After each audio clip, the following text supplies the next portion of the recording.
Hey, welcome to Scratching the Surface. I'm Jared Fuller, and this is a podcast about graphic design as cultural production. Today on the show, I am talking to somebody who I have wanted on Scratching the Surface basically since I started it. Zach Keyes is with me today. Zach is the founder and creative director of Zach Group, a London-based design studio that works with cultural and commercial clients like Nike, M+, Frank Ocean, Virgil Abloh, and Fact. Zach is a graduate of CalArts, and from 2006 to 2016, he was the art director of the Architectural Association School of Architecture, where he worked on a wide range of design and publishing projects.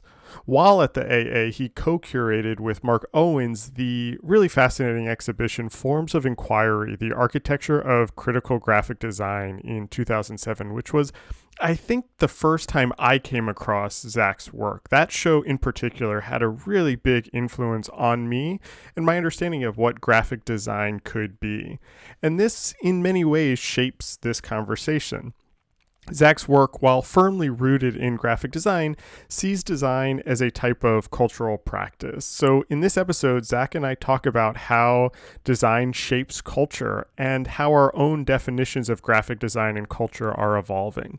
We talk about the Forms of Inquiry exhibition and how that influenced a generation of designers, as well as kind of changed how we might think of critical graphic design. We also talk about what he learned while working with architects at the AA and where he sees Zach Group going next. Zach Group is a really interesting design studio, and Zach's practice, I think, is really unique and fascinating. And so it was so nice to hear him talk about his work and the evolution of the studio. If you like this show, I hope you consider supporting it on Patreon. We offer 3 monthly tiers, $3 for students, $5 for patrons, and $10 for superfans. They give you access to all sorts of bonus content like a monthly newsletter, early episodes, full transcripts, and exclusive bonus interviews, all while helping to financially support this show.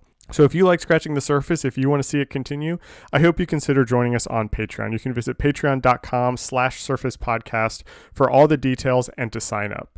Thank you, as always, for your support, and here is me with Zach Keyes.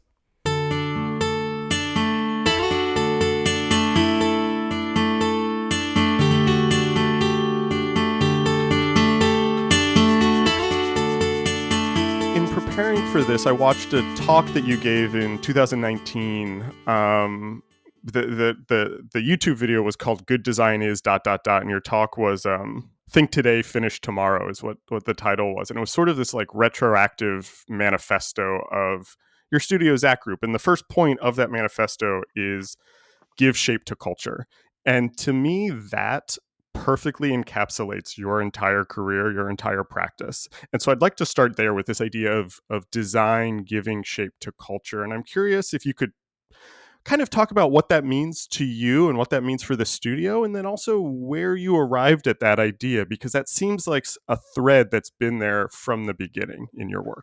If I think about the kind of trajectory of the studio, a lot of our early work focused on working with artists and working with designers and architects. I worked for a number of years in an architecture school, and there what I found is that there were a lot of architects whose work was essentially looked very much like graphic design. And I was interested in finding ways to kind of borrow from those ways of working, and see how graphic design could be a tool to kind of, as we say, give shape to culture. I think that as a designer, we're often using other people's words and other people's images to kind of visualize or give form to something. And for us, design is really a practice that can give shape to culture rather than simply representing it. I think that's a really interesting difference. I just want to hear you elaborate on more of giving shape to culture versus representing it.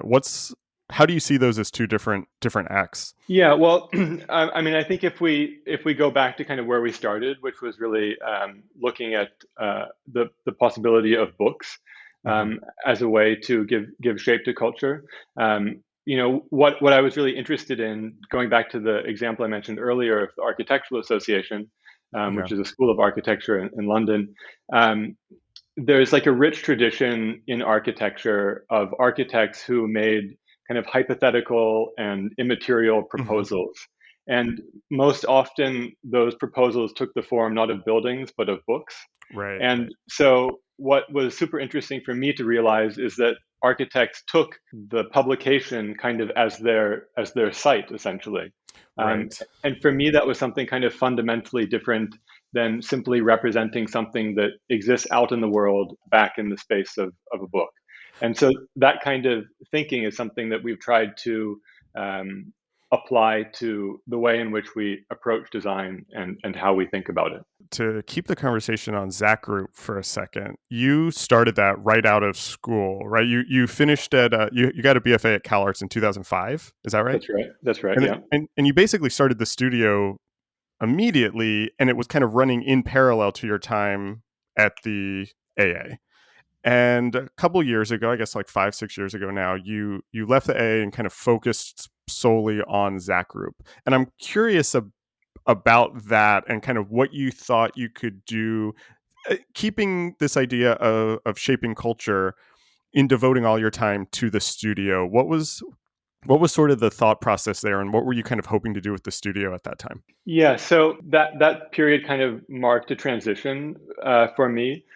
The studio always worked within the realm of arts and culture, Hmm. and what we started to find was, I guess, through a number of experiences of similar types of projects that always have their kind of inbuilt, let's say, limitations or limitations in terms of scale or possibilities. Um, we became very interested in kind of expanding our view of what culture is. So Mm. in the beginning, we really thought of culture. I really thought of culture as art and architecture. And of course, I realized that it's impossible to stop there. So if Right. you look at culture, like maybe with a lowercase c in a wider sense, then it becomes super interesting to think about, culture. There's this great McLuhan quote, which is that culture is what most of the people are doing most of the time. Right, right. So when we started to look at it through that framework, the possibilities kind of expanded, and that was something that I was very interested to explore with a group of people in the studio, and so that kind of marked my transition out of the Architectural Association after about 10 years. I really appreciate that answer because you perfectly kind of saw where I was taking this conversation, I think. Because what's interesting to me over the last couple of years at Zach Group is that it has expanded beyond kind of the art and architecture clients that you had previously, and you're working with Frank Ocean, you're working with Nike, you're working with Virgil Abloh. You're moving between not just books, but you're doing brands and spaces, and Mm. really expanding both the scale of the projects themselves, but then also the types of clients. And this isn't exactly the same, but I had Michael Rock on the show a couple years ago, and I talked to him about 2x4 who had a similar trajectory where they were working in a kind of more cultural space and really expanded that. And I talked to him about kind of maintaining that original ethos and working on bigger projects. And I'm curious how you think about that, moving from a very narrow view of culture to a bigger view. How does your process change? And then how has it also stayed the same? It's important for us to think about how it stayed the same, because that gives us a kind of framework to imagine like into the future. So Yeah. uh, for us, we've always been interested in working with people that through their work guide the trajectory of Mm. contemporary culture. So Hmm. that can be an artist or a Kunsthalle or a brand or Hmm. like a cultural figure like Frank Ocean or Virgil Abloh. So we see we look at our collaborations through that lens of kind of guiding the course of contemporary culture. So that's how it stayed the same. I think what has changed is, again, perhaps the audiences.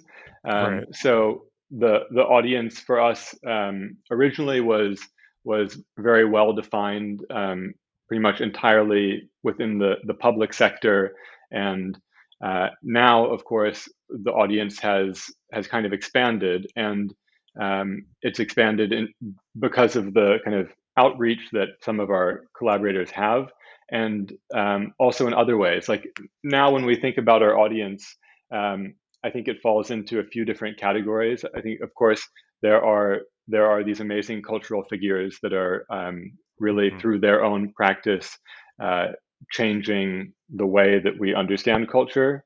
There are also brands that are Hmm. definitely contributing to culture as we kind of understand it and live it on a daily basis. Um, and then importantly, there's also another audience, which is people that don't yet know that they're designers. And that's an area that's really interesting for us because, of course, that's like the next generation of kind of design talent, um, Yeah. and that's something really important to focus on, I think.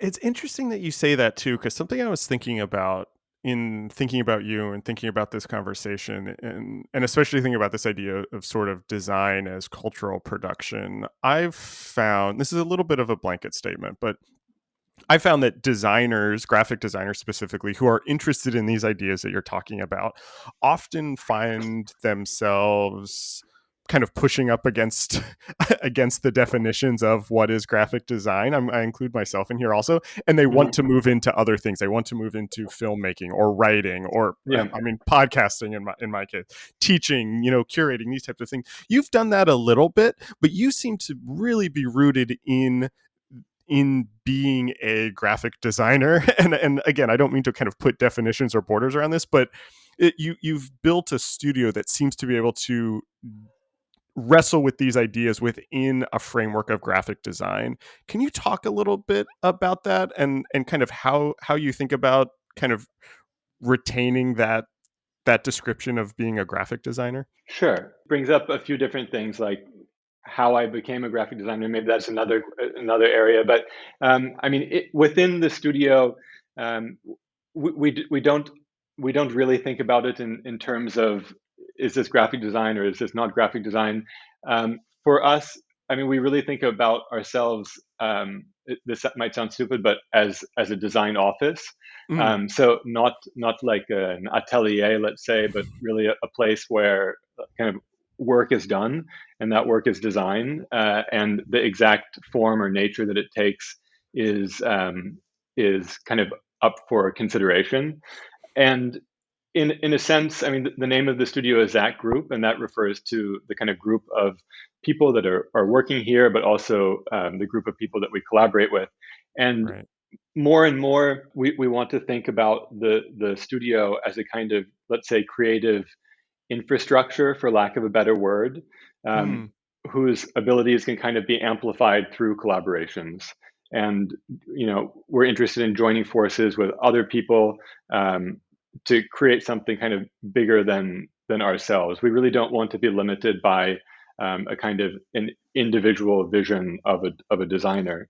right. Um, and so then when it comes to graphic design, uh, more and more often we are working kind of across lanes. So we're, of course, trained as Hmm. graphic designers, but we're working with architects on kind of spatial interventions, on furniture in some cases. Mm. So the kind of output can really vary, but we definitely look at it through a kind of lens and training of graphic design.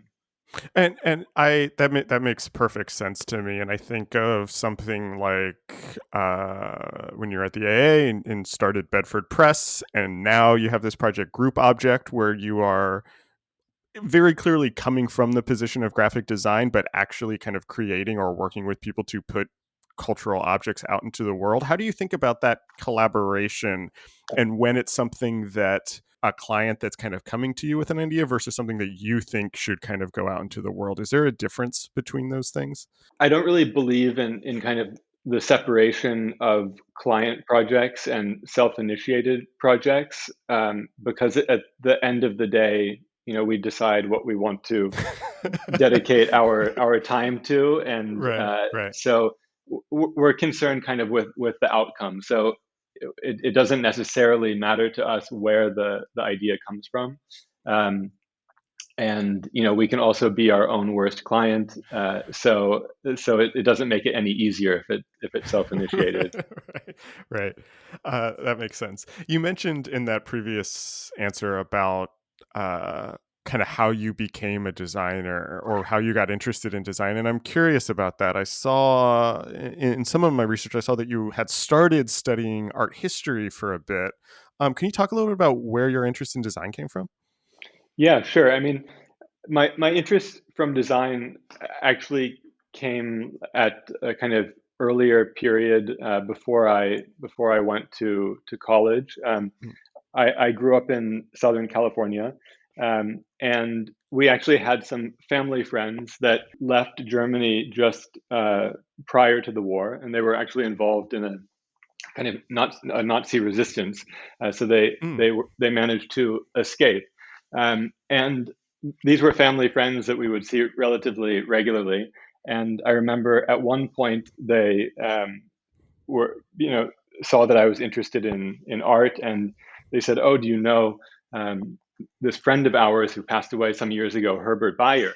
And he actually lived in this small town in California, and of course I knew nothing about Bayer, but Wow, wow. through this kind of weird chance encounter, I started to like see his. They gave me his books, and I discovered like the Bauhaus in this Yeah, kind of that's sun amazing. bleached Southern California kind of landscape. And this was like such an interesting. And then I later discovered that there were works by Herbert Bayer in the town that I grew up in, but that I had seen many times but never really thought about. Um, and so this kind of took me out of my kind of geography and my immediate context. And I think there would have been no one better than Bayer to discover, Yeah, because he had such an expansive practice, which yeah, challenges many of the notions that you're mentioning earlier about what a yeah. designer is. I mean, did you, as somebody who was interested in art and then seeing Herbert Bayer, did you see can you talk about like why that clicked for you, I guess, or like why that suddenly seemed like something that was very interesting to you? Yeah, it clicked to me because it, Herbert Bayer had a really expansive practice that wasn't limited uh, simply by one discipline. So that kind of model seemed really interesting. And I at that point, I didn't even make a distinction between graphic design or industrial Right, design, etc. right. It just I became interested in that world. I discovered the Bauhaus. In the Mhm. end, what it made me want to do was study art history, which turned out to be a little bit of a detour on my path to becoming a designer. But I think really everybody should study art history, because art history is like really the history of ideas and creativity. So Yeah. it was definitely a good decision. I studied art history for a year. I immersed myself, in mostly in the library, looking at books, and then I started to also like realize like that these amazing books actually had to have been designed by someone, and Right. that person was a graphic designer. And so that was then the kind of next step, which is realizing that these books are not about the graphic designers that have designed them, but they are given shape by a Right. graphic designer. And that then really clicked, and then I decided, okay, I need to find a school where I can actually study this. That is such an amazing story, Zach. That's so funny. How do you think I agree with you that everybody should study art history. I've thought many times that I would love to go back to school just to focus on art history uh because of the kind of just art history classes that I took in between my other Mm. programs. How do you think that 1 year studying art history, how did that influence how you then, when you went into graphic design, influence how you kind of approached your design studies, or in kind of having that background, spending that time in that library? Do you think that brought something different to your practice or your approach that you may have otherwise not have had? Well, I think the one thing that it might have changed is I graphic design itself wasn't the thing that kind of primarily attracted me. What Hmm. I was really interested in was uh, a kind of broader creative practice and communicating this to an audience. And kind of translating these ideas into a form. Um, so when I came to study graphic design, um, I had also done other things. I had been part of like an art collective, and I Mm. really saw graphic design as kind of like a tool or an interface, or even kind of like a passport, because it allowed you to, as a graphic designer, kind of trespass into different fields, which you probably couldn't do if you were if you had another role or a job.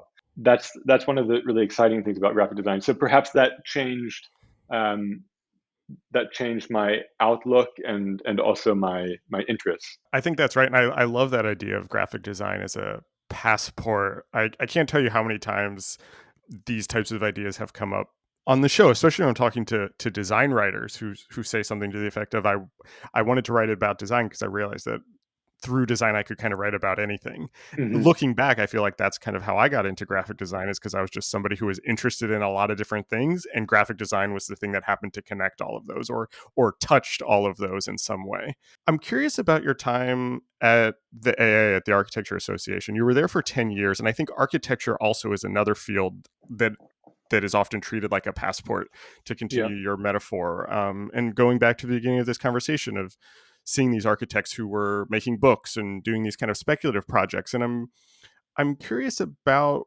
what you took from that experience and what you took from kind of working with architects and seeing architects and sort of the architectural approach, how that had an influence on how you thought about your work there. When I started working at the AA, it was still very kind of early in my practice as a graphic designer. I was like in my early 20s, and I was just keen to understand kind of the possibilities of design. So the AA was in a way like my MFA, I guess. I really Mm. learned a lot about design there, and um, it also happened through who I met and how I arrived there. The one thing that I think you need to understand about the Architectural Association uh, is that it's essentially a bar, like it's a Victorian house that has a bar in Mm. it, and like the teaching is kind of peripheral. It happens in these other rooms, but it's really a kind of social space. And there, I met many architects um, who were not making buildings. They were curating. They were creating books. Mm-hmm. Mm-hmm. They were creating work that looked a lot like graphic design. So I was looking at it already through that lens, and what I then later discovered. My first project arriving at the AA was to make a book with an architect, David Green, who is a member of Archigram. Mm. Um, and Archigram, of course, is very well known for um, creating these kind of wild, futuristic, hypothetical visions of the future that were unbuildable and took the form essentially of a magazine. Archigram was a magazine, Mm-hmm. um, Mm-hmm. and so there I understood how media and imagery could, for architects, become a kind of architectural site. And I was really interested in trying to understand how, as a graphic designer, I could try to borrow from this kind of conceptual toolbox Mm-hmm. um, of architecture. And so there were many different projects that I did there that tried to tackle that question. Um, Architecture, by its very definition, has to work across lanes and has to kind of include a huge team of people. So I was very interested in finding ways to explore some of these ideas within my own practice as a graphic designer. Yeah, and I apologize now for asking you a Mm, series of questions about a project that you did almost 15 years ago at this point. But one of those projects, one of those ways that I think speaks to what you're talking about, was the show and publication you worked on with Mark Owens, The Architecture of mm, Critical Design, which is something that meant a lot to me when it came out. I was in college when that came out, and I remember seeing images of it. I can't exactly remember where I came across it, but it was something I just fell in love with, and is when I first kind of discovered you and your work. And I think it's interesting to think about that project in retrospect, because I think in preparing for this, I read a bunch of reviews of it that seemed to misunderstand what you were trying to do with it. But can you talk about how that project came about, and those kind of connections that you were trying to make between architectural practice and graphic design practice in that show and in that publication? Sure, sure. So forms of inquiry was again kind of like my swimming lessons. As a young designer, it became a bigger part of my life than I had expected it would be. Um, but what I was really interested in, as I kind of mentioned earlier, was to find ways to borrow from this kind of toolbox of architecture and uh, try to think about how, because I saw architecture and design as a way of kind of processing the world around us, and I wanted to see if we could borrow some of these ideas of speculative proposals, of research, of paper architecture from graphic design, from architecture, and bring it into the kind of field of graphic design. It was also, quite honestly, about inventing an opportunity where it did not exist. Mm, So the exhibition in itself um, was kind of a speculative proposal. Maybe that wasn't how it was interpreted, when it sort of tours around the world, but that's really how it started. And in this exhibition, we invited a number of graphic designers to create what we called an inquiry. So this was a kind of mm, research into architecture, culture, or history. And we would exhibit this research, and then there was also a kind of poster or print that went along with that research. And this toured for several years. It became more successful than I had imagined. And as you say, mentioning these reviews, it was also a kind of trial by fire, yeah. and you never quite forget your first trauma. But it was interesting to be like at that stage in my practice, and to be on this kind of international stage, I suppose, and have positions to defend. So I really learned quite a lot Mm, about this, both through kind of positive and negative criticism from kind of industry figures. Um, but I think that this was um, like the start of a trajectory that has continued in how you can kind of port ideas. In technology, there's this great concept of porting where mm, you mm, take mm. something that's or adapt software from one environment into another. And so this was kind of an example for me of how we could port something from architecture to graphic design. And this is something that we're definitely still interested in exploring. I'm interested in how that has influenced the work since, but I think one of the kind of misinterpretations of it was this term critical design. That this was somehow related to or in response to kind of the Dun and Raby idea, and you and Mark were kind of doing something completely different. And I'm not asking you to like relitigate those critiques or to like defend yourself or anything like that, but I'm curious about that term critical design, because I think that is a term in the years since, and especially today, has just lost all meaning at this point. It is an aesthetic, or it is just something that is kind of seen as like trendy, or as some sort of subgenre of design. And I'm curious about why that term was kind of interesting to you. And I should clarify, you don't ever kind of call it as a thing. You don't actually say this is critical or this is critical design. What can you just talk about that a little bit, and kind of how you think about that, the evolution of that term? Sure. Yeah. I mean, critical graphic design has become kind of almost a meme.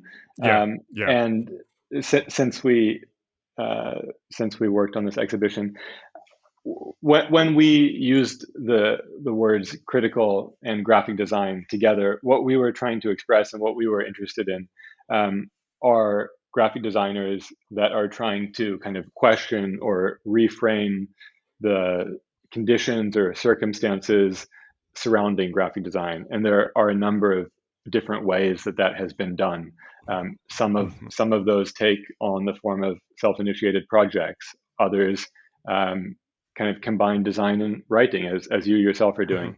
Hmm. So this was maybe more about kind of interrogating the possibilities and questioning the circumstances and expectations around graphic design. There is another kind of school of thought that Dunn and Raby, who we later worked with on different projects, are kind of theorizing. But our Yeah. intention was really to look at how we as graphic designers can question the circumstances surrounding our work. Again, I'm sorry to keep like bringing this up, but I think that was like the piece that was lost in a lot of those kind of early reviews. But what I think is really interesting is that show really captured a feeling that a lot of designers were having at that time. I really always associate that show with dot dot dot, which I think was kind of doing something similar, or and they were in the show, but they were kind of also kind of questioning what it meant to be a graphic designer. And I think between Forms of Inquiry and dot dot dot and kind of the other people who were featured in both of those, it really had a profound influence on the next generation of designers who maybe were not satisfied with the way graphic design had been practiced or talked about before, and really opened up the field in a lot of ways. And I count myself in that, and I count this show as something that kind of came out of that thinking. And I mean, so kind of bring this back full circle, I just have a couple questions to begin to wrap this up. We began the conversation talking about how design gives shapes to culture and how this has been a part of your work from the beginning, and how over the last couple of years the studio has really started to expand and rethink what culture is and can be. I'm interested in where that goes. Like, what's next for you? What's next for the studio? What are the things you're excited about that you haven't maybe gotten to work in, or spaces that you want to think more about? Where do you see all of this going next? There are a lot of areas that we're really interested in focusing on in the future. Um, one of the areas is to uh, is to think about the studio as kind of an educational model, or Mm. to I gave a lecture a while back that you referenced earlier, where we presented a kind of manifesto, and it was a bit tongue in cheek because I don't necessarily believe in the self Right. assuredness of manifestos. But one of the points that we had there was to open source ideas. Hmm. And for us, that's really interesting to think about how uh, we as a design studio can try to kind of open up this black box of design in a design studio. Um, Hmm. with most black boxes, you kind of know what goes in and you know what comes out, but you have no idea what happens inside.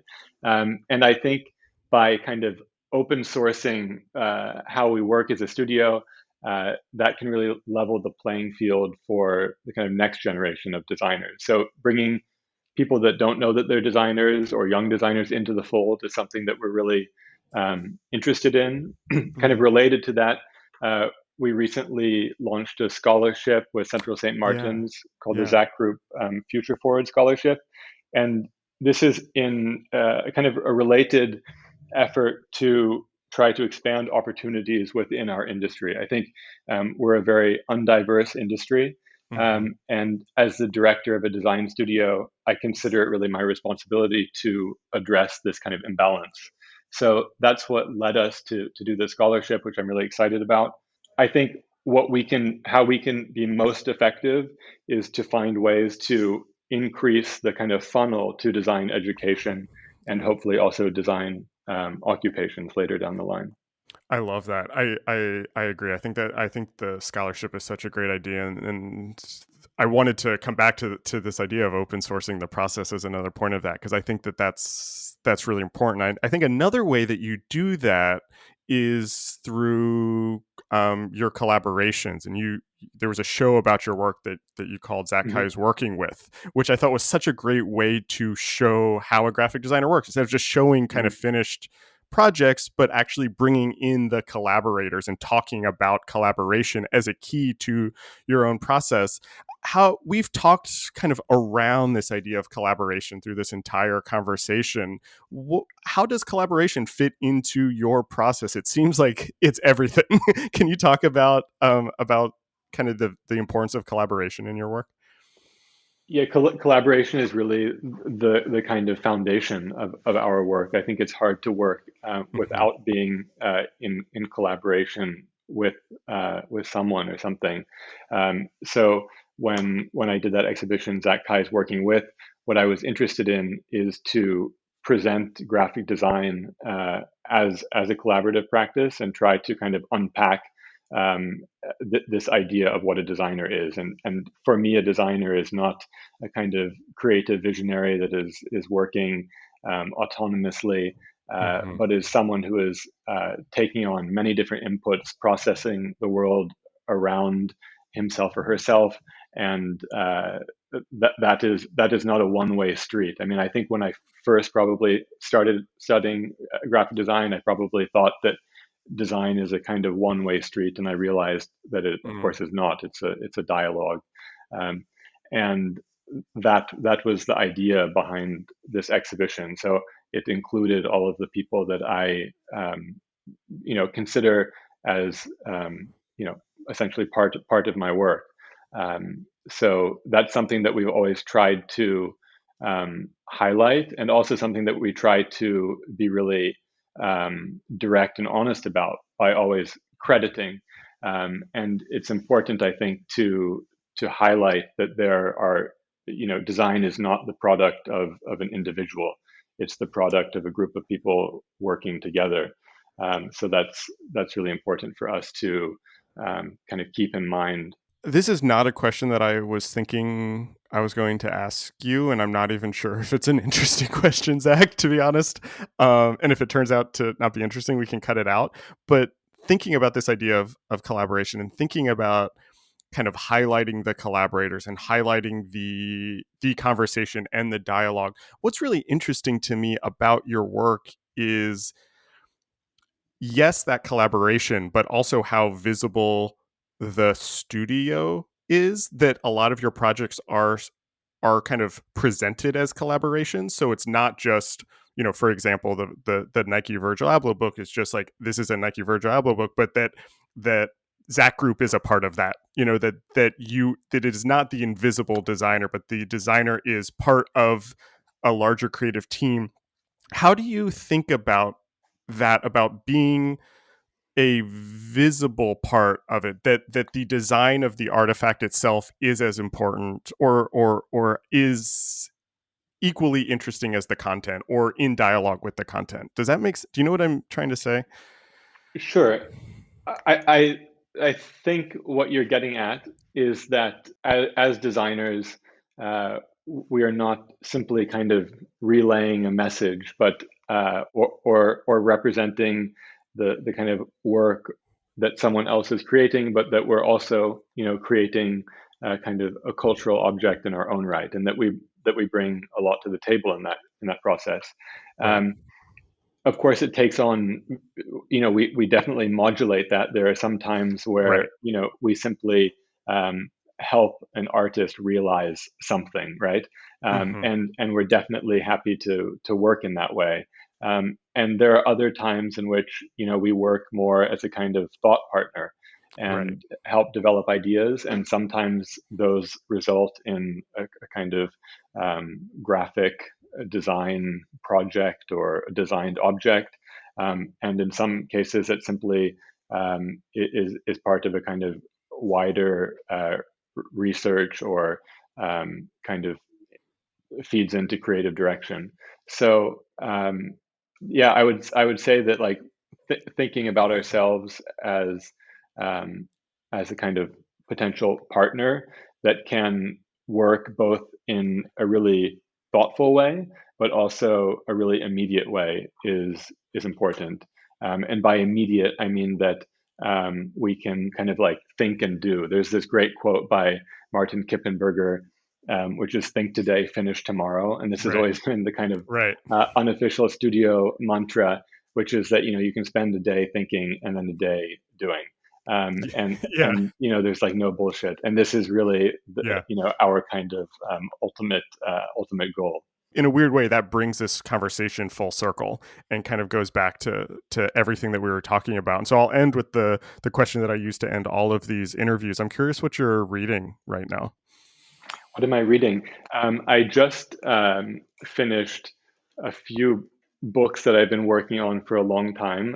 One is the Robert Moses's Power Broker. Oh, great! I love that book. Which is one of the books that's been on my nightstand for a long time. Yeah. I was also like on a biographical trip recently. There was a new Warhol biography that came out. Yeah. That was really fantastic. And this is maybe like a less interesting example, but also the news. I think this past year has been, we can't really have a conversation without kind of talking about what has happened in the past year. I think we've like realized the extent to which, kind of socially we are divided, and how kind of unequal the world is. And that has been something that I think one can't escape this year. And this past year was reading all of that and really following the news, really made us kind of pause and kind of reassess. So that would be kind of another thing that I've been reading. Zach, as I said at the beginning, I'm a longtime fan of your work and the studio's work and how you approach design and how you think about graphic design. And it was so nice to talk to you about these things and how you think about them and your process. Thanks for doing this. Thanks for being on the show. Thanks for having me on the podcast. This episode was recorded on May 21st, 2021. Our theme music is by Andy Borgasani. We're on Twitter and Instagram at Surface Podcast. You can support the show on Patreon and find previous episodes wherever you get your podcasts and at scratchingthesurface.fm. Thanks for listening.